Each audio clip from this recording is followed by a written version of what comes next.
Oi, gente, tudo bem? Então, essa semana a gente está começando o PET 2 e o PET 2 a gente vai continuar tratando de algumas relações da República Brasileira no começo do século XX.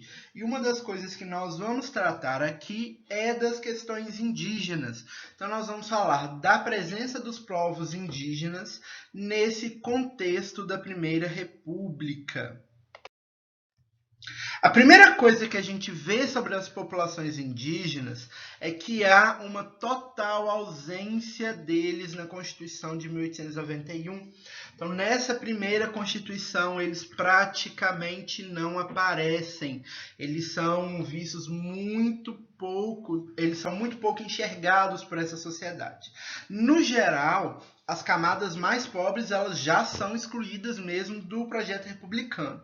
Mas os índios, como não exerciam direitos políticos, a grande maioria não possuíam documentos civis, então eles não eram nem considerados brasileiros. Essa questão vai começar a mudar lá na frente, no governo Vargas. Então, quando a gente for ver o governo Vargas, eu vou retomar a questão indígena. Mas o que é mais interessante para essa população, o que é mais interessante para o que há de vir, é que quando a fronteira agrícola precisar se expandir, ou quando a expansão das estradas e as expansões das linhas telefônicas e telegráficas surgirem, os índios vão aparecer no radar da política nacional. Bom, então a primeira coisa que a gente vai ver da relação dos índios com a República é com a Comissão Rondon. O Marechal Rondon, ele é um homem que tem um projeto de construir uma linha telegráfica que liga o Brasil de ponta a ponta, do Oiapoque ao Chuí, e como essas linhas telegráficas precisam cortar o interior do Brasil, ele começa a ter contato com essas terras indígenas, contato com esses indígenas. Então, a Comissão Rondon ela vai começar a fazer um mapeamento desses territórios indígenas. Por quê? Porque eles precisavam criar acordos e estabelecer uma troca onde os indígenas não dificultassem o trabalho da construção das linhas telegráficas. Isso vai gerar uma ideia de que esse povo indígena está ali e de que eles vivem na barbárie, que eles vivem no completo estado de natureza. Então, essas linhas telegráficas vão levar a população brasileira a começar a enxergar o índio. E aí ela vai ser importante para começar a entender a relação dos índios, dos indígenas, com a sociedade brasileira. Bom, e aí em 1910 cria-se então o primeiro órgão instrumentalizado pelo governo, que é a SPI, que é a Sociedade de Proteção dos Índios. Lá na frente a gente vai ver que a SPI ela vai se tornar o que é hoje a SPI ela vai se tornar o que é hoje a FUNAI. Então, o SPI ele vai começar a construir essa política de valorização e de conhecimento indígena. E a primeira medida que ela faz é mapear as comunidades indígenas. Mapear e entender quais tribos existem, a quais ramos linguísticos elas pertencem, onde elas estão presentes, onde elas se localizam. A segunda característica é a classificação dos povos e suas etnias. Então, vai separar os traços linguísticos, os traços populacionais, os traços comunitários. E aí vão começar a surgir os primeiros estudos antropológicos. A antropologia ela começa a tomar força no mundo e no Brasil também, nesse período, e alguns antropólogos vão querer observar essas sociedades.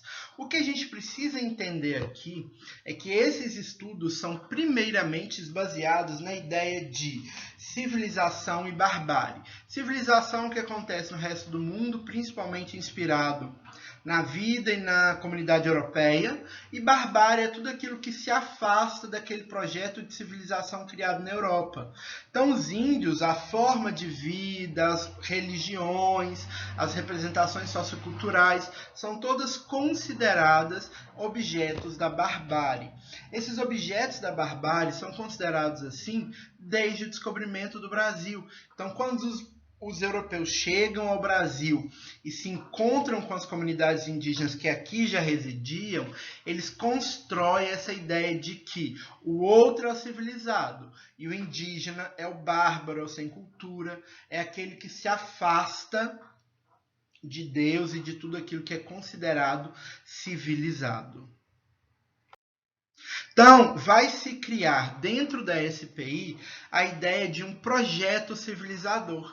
E esse projeto civilizador ele vai se basear em algumas coisas que estão presentes no contexto. A primeira coisa que vai estar presente aí é a criação do mito racial. O mito racial é uma teoria de que a população brasileira é baseada na miscigenação, da mistura do branco, do indígena e do europeu, e é isso que faz o brasileiro um povo especial. Junto com esse mito, vão existir também as políticas de branqueamento da população, que são políticas higienistas, de tentar trazer a população cada vez mais para o fundo europeu, se afastando das populações de pele escura. E o índio, como ele tem a pele mais clara que o negro, ele assume um papel dentro dessa política de branqueamento. E aí, essa política de miscigenação vai dizer que os índios precisam ser também civilizados. E aí vai criar um projeto civilizador.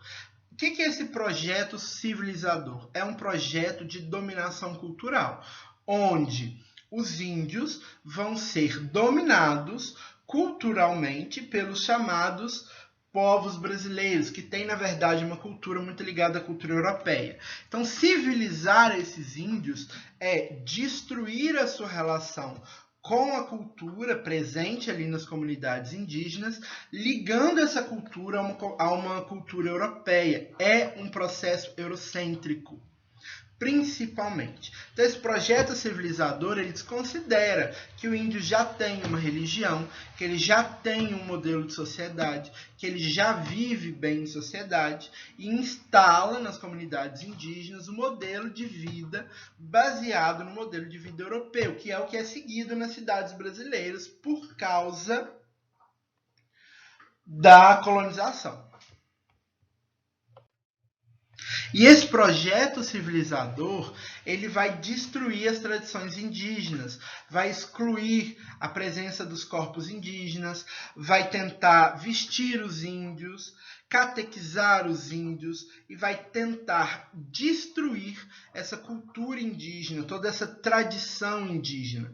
Então, quando você catequiza, quando você veste, quando você educa os índios, entre aspas, eles vão estar ali destruindo essa cultura indígena e trazendo os índios para a civilização. Porém, gente, isso não é um projeto apenas o homem branco que vive na sociedade baseado em valores europeus é muito bonzinho e esses valores são muito bons e aí vamos passar esses valores para os índios. Não. Essa criação dessa cultura dessa forma é sempre uma forma de criar uma massa trabalhadora e principalmente é uma forma de ocupar as terras indígenas. A gente vai ver que hoje, no nosso cenário atual, a gente discute muito a ocupação das terras indígenas amazônicas. Mas por que a gente discute isso? Porque as outras terras indígenas, em grande parte do território brasileiro, já foram ocupadas. O que a gente chama de uma marcha para o oeste, ocupou as terras indígenas de onde é hoje Goiás, boa parte das terras indígenas próximas ao Pantanal, boa parte das terras indígenas próximas ao sul do Brasil.